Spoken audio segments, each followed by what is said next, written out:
Hello दोस्तों, कैसे हैं आप सब। तो हम लोग क्या कर रहे हैं कि घटना चक्र पूर्वालोकन का क्या कर रहे हैं कि एमसीक्यू का प्रैक्टिस कर रहे हैं। जो घटना चक्र पूर्वालोकन है उसमें हम लोग क्या चीज का कर रहे हैं, साइंस प्लस हिस्ट्री का। तो साइंस का जो होता है सुबह में होता है, मॉर्निंग के समय में होता है, और हिस्ट्री जो हो रहा है अभी इवनिंग के समय में हो रहा है। तो आप देख सकते हैं जाकर, प्ले लिस्ट बना हुआ है, दोनों का अलग अलग प्ले लिस्ट बना हुआ है।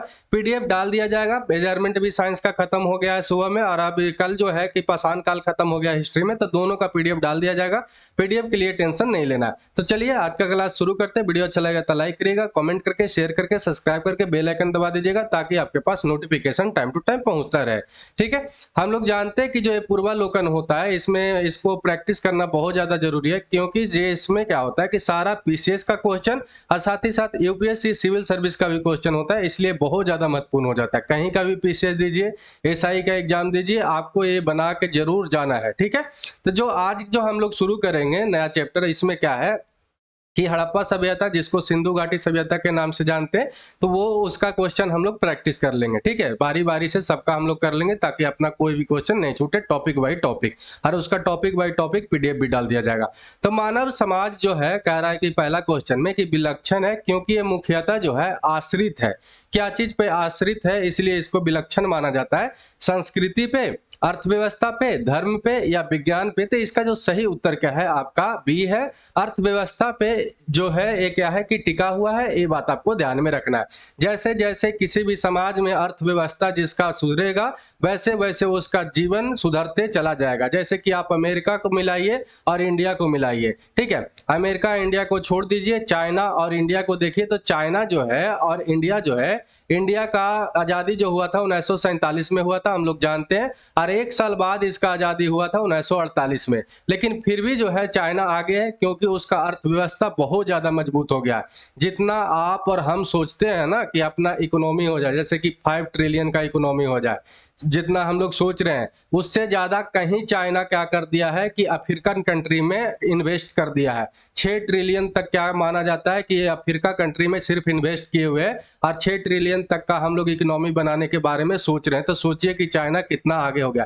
तो जिससे जैसे ही अर्थव्यवस्था किसी भी देश का, किसी भी समाज का सुधरेगा, उसका सारा विज्ञान सुधरते चला जाएगा, धर्म में परिवर्तन आते चला जाएगा, सब कुछ परिवर्तन होते चला जाएगा। ये बात आप अपने जीवन में भी देख सकते हैं। ठीक है, जैसे ही पैसा आता है तो खूब खर्चा होता है, पैसा खत्म हो जाता है तो दोस्त यार से हम लोग मांगना शुरू कर देते हैं, करते ही हैं अपना स्टूडेंट लाइफ में।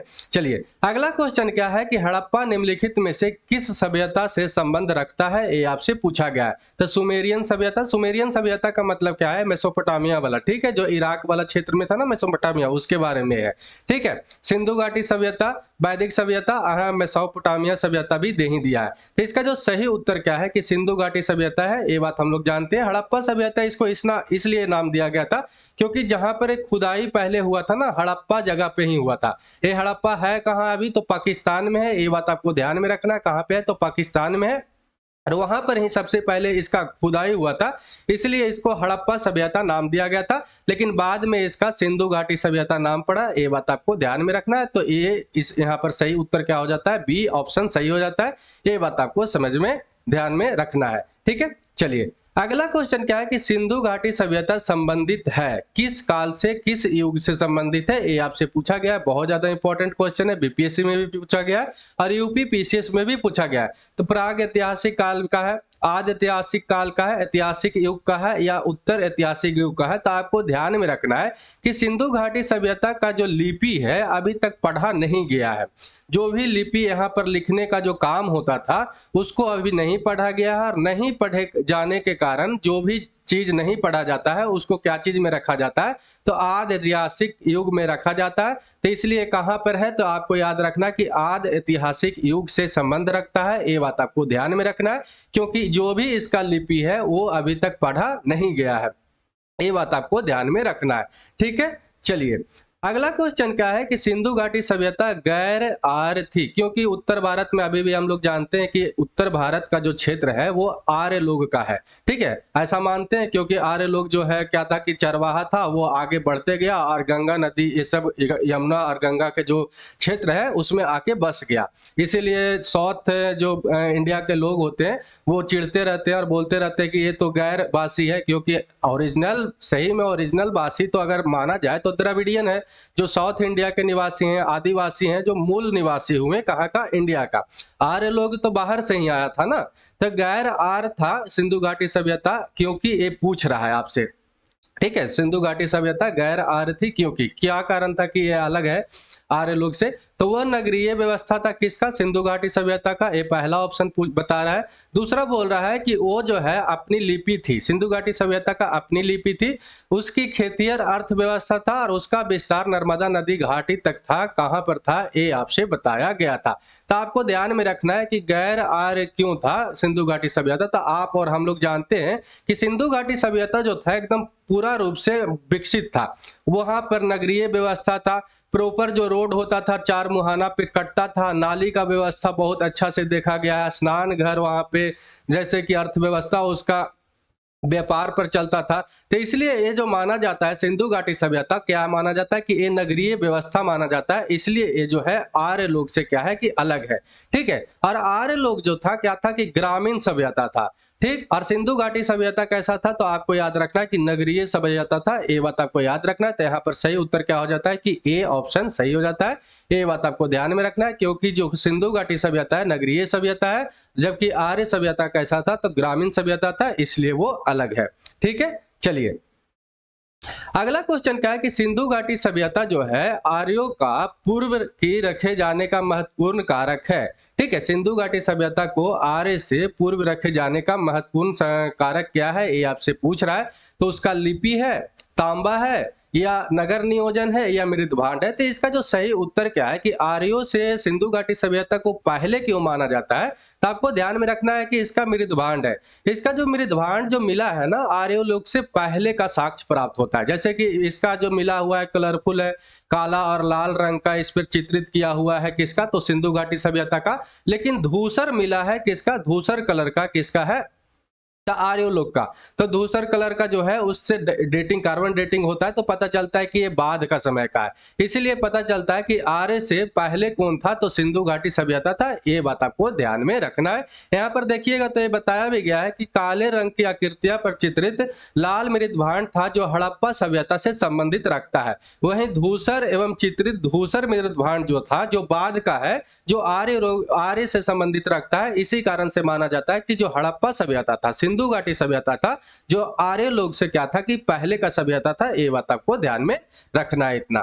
ठीक है, चलिए अगला क्वेश्चन क्या है कि सिंधु घाटी संस्कृति वैदिक सभ्यता से भिन्न था क्योंकि, ये जो है यूपीपीसीएस स्पेशल मेंस का क्वेश्चन है। ठीक है, तो सिंधु घाटी सभ्यता जो है, सिंधु घाटी जो संस्कृति है वैदिक सभ्यता से भिन्न है क्यों, ये आपको बताना है। तो इसके पास विकसित शहरी जीवन का सुविधाएं थी, तो ये बात तो सही है बिल्कुल। इसके पास चित्रलेखीय लिपि थी, ये भी बात सही है। इसके पास लोहे और रक्षा शास्त्रों का क्या था, ज्ञान का अभाव था, तो ये भी बात सही है। ठीक है, तो यहाँ पर सभी सही है, तो इसलिए क्या हो जाता है कि डी ऑप्शन सही है। सिंधु घाटी सभ्यता के बारे में अगर देखें तो क्या है कि यहाँ पर जो था विकसित शहर था, लेकिन वैदिक सभ्यता में तो ग्रामीण सभ्यता था। ये बात आपको ध्यान में रखना है। वैदिक सभ्यता वही आर्य लोग वाला। ठीक है, तो यहाँ पर तो कैसा सभ्यता था, तो ग्रामीण था, शहरी जीवन था, तो इससे तो भिन्न हो गया। दूसरा है ना कि इसके पास चित्र लिखिए लिपि था, बहुत सारे मुहर पर चित्र मिला है, इससे पता चलता है कि यहाँ पर चित्र लेखिए लिपि भी था। ये बात आपको ध्यान में रखना है। लोहे का साक्ष्य नहीं अभी तक उतना प्राप्त हुआ है, लोहा का कोई शस्त्र नहीं प्राप्त हुआ है। और इससे पता चलता है ना कि ये जो है सिंधु घाटी जो सभ्यता है, क्या है कि यहाँ पर शस्त्रों और लोहे का क्या था कि ज्ञान का अभाव था। आप देख भी सकते हैं इसका जो ज्योग्राफी है कहाँ पर मिलता है, ज्यादा जो है आपका गुजरात पाकिस्तान के क्षेत्र में पड़ता है। तो इस कारण से आप ये भी सोच सकते हैं कि जो ज्यादा लोहा जो प्राप्त होता है किस क्षेत्र में होता है, डेक्कन के क्षेत्र में होता है। तो डेक्कन के क्षेत्र में ना होने के कारण भी ये सब लोहा से ज्यादा परिचित नहीं होंगे, ऐसा सोच सकते हैं ज्योग्राफी के कारण। ठीक है, लेकिन ये जो अभी तक का जो भी प्राप्त हुआ है, जिससे पता चलता है कि लोहा और शस्त्रों का ज्ञान नहीं था किसको, सिंधु घाटी संस्कृति वाले को, सिंधु घाटी सभ्यता वाले के। तो इसलिए क्या है कि ये वैदिक सभ्यता से भिन्न होता है। ये बात आपको ध्यान में रखना है। ठीक है, चलिए अगला क्वेश्चन क्या है कि हड़प्पा संस्कृति की जानकारी जो है प्रमुख स्रोत है क्या चीज से है। हड़प्पा संस्कृति की जानकारी जो मिलता है हम लोग से को प्रमुख रूप से क्या चीज से मिलता है, ये आपसे पूछ रहा है। तो शिलालेख से मिलता है, पक्की मिट्टी के मुहरों पर अंकित लेख से मिलता है या पुरातात्विक खुदाई से मिलता है या उपयुक्त में से सभी। तो इसका जो सही उत्तर क्या है कि पुरातात्विक खुदाई से मिलता है, ये बात आपको ध्यान में रखना है। अभी तक इसका लिपि नहीं पढ़ा गया है, तो इसका लिपि नहीं पढ़े जाने के कारण क्या है कि जो भी खुदाई से मिला है, मृदभांड मिला है, मोहर मिला है, उसी से पता चलता है कि इसका संस्कृति कैसा था, ये विश्वास क्या चीज में रखता था, ठीक है, जैसे कि कौन भगवान को मानते थे, ये सब पता किस चीज से चला है, तो पुरातात्विक खुदाई से जो भी मिला है उससे पता चलता है। ठीक है, ये बात आपको ध्यान में रखना है। ठीक, चलिए अगला क्वेश्चन क्या है कि निम्नलिखित में से कौन सा सिंधु घाटी सभ्यता पर प्रकाश डालता है, ये आपको बताना है। तो शिलालेख है, पुरातत्व संबंधी खुदाई है, बर्तनों के मुहरों पर लिखावट है या धार्मिक ग्रंथ है। तो इसका जो सही उत्तर क्या है कि पुरातत्व संबंध का खुदाई है। ये बात अभी भी हम लोग देखें कि जो भी खुदाई से मिला है उसी से हम लोग को पता चलता है कि ये कैसा सभ्यता था, और बाकी चीज तो अभी लिपि तो उसका पढ़ा ही नहीं गया। जब तक लिपि नहीं पढ़ा जाएगा, जब तक ये हिस्ट्री में, इतिहास में कोई भी इसका मतलब कि ज्यादा उत्तरदायित्व नहीं होगा। जब भी कोई भी चीज पढ़ा जाएगा तभी तो उसका क्या किया जाएगा, हिस्ट्री में ज्यादा से ज्यादा शामिल किया जाएगा। जितना जिसके बारे में कम जानकारी है उतना ही उससे दूरी बना के रखिए, समझिए, एक बात ये भी ध्यान में रखना है। ठीक है, चलिए अगला क्वेश्चन क्या है कि सिंधु घाटी के निवासियों की सभ्यता जानने का मूल स्रोत है और वहां पाई गई है। क्या चीज पाई गई है? मोहरे पाई गई है, बर्तन, जेवर, हथियार, औजार पाया गया है, मंदिर और लिपि। तो इसका सही उत्तर क्या है कि लिपि तो अभी पढ़ा ही नहीं गया है, मंदिर के बारे में तो अभी जानकारी नहीं मिला है, बर्तन, जेवर, हथियार, औजार ये सब छोड़ दीजिए। मोहर ही क्या है कि यहाँ से जो प्राप्त हुआ है वो उसी से क्या है कि मूल स्रोत है सिंधु घाटी सभ्यता के निवासियों के बारे में जानने के लिए। अभी भी हम लोग पिछले 2 क्वेश्चन से देख रहे हैं, तो यहाँ पर सही उत्तर क्या हो जाएगा, ए ऑप्शन सही हो जाएगा। ये बात आपको ध्यान में रखना है।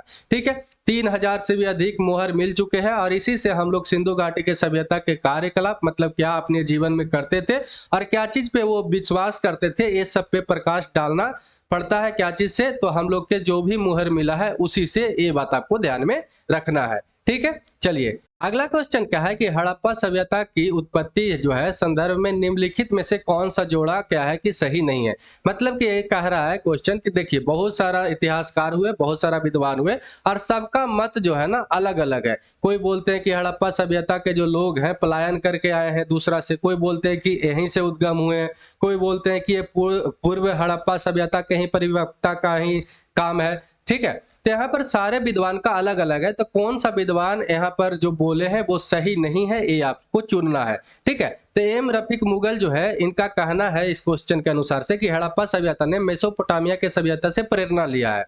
और E.J.H. मैके के अनुसार सुमेर से लोग पलायन हुए। सुमेर कहाँ पे अभी पड़ता है? तो इराक के क्षेत्र में, इराक जो है ना मेसोपोटामिया वाला, वो वाला क्षेत्र में। ठीक है, मार्टियर वेलर का काम वही सेम चीज कि ये भी मेसोपोटामिया मतलब पश्चिमी एशिया के विचार का प्रवचन है ये बात। और अमलानंद घोष का कहना है कि हड़प्पा सभ्यता का उद्भव पूर्व हड़प्पा सभ्यता के परिपक्वता के कारण से हुआ है। एक इनका कहना तो अमलानंद घोष का। लेकिन यहाँ पर आपको ध्यान में रखना है कि ये सब का सारा का बात खंडन करते हुए एम रफीक मुगल कहते हैं कि हड़प्पा सभ्यता का जो विकास हुआ है रावी नदी के तट पे हड़प्पा में ही हुआ है, ये कहीं से भी नहीं आए थे। इनका विकास जो हुआ है बिल्कुल यहीं से हुआ है, ये मेसोपोटामिया से संबंध नहीं रखते थे। एक इनका कहना है तो एम रफीक मुगल का, ये बात आपको ध्यान में रखना है। यहाँ पे सारा डिटेल्स दिया हुआ है, जो भी यहाँ पर दिया हुआ है ना उसी को यहाँ पर विचार में बदला गया है, मतलब कि वहाँ पे डिटेल्स में थोड़ा दे दिया गया है। तो ज़्यादा वीडियो लंबा करने से कोई फायदा नहीं है, आप जाकर सेम चीज़ है दिया हुआ, जब वीडियो खत्म होगा इसका PDF डाला जाएगा तो वहाँ पे पढ़ लीजिएगा। तो चलिए आज के लिए इतना ही। वीडियो अच्छा लगा हो तो क्या करिएगा, लाइक करिएगा, कॉमेंट करके, शेयर करके, सब्सक्राइब करके बेल आइकन दबा दीजिएगा ताकि आपके पास नोटिफिकेशन टाइम टू टाइम पहुँचता रहे। तो यहाँ पर जो सही उत्तर क्या हो जाता है कि ये हो जाता है। ठीक है, तो चलिए आज के लिए इतना ही। जय हिंद, जय भारत।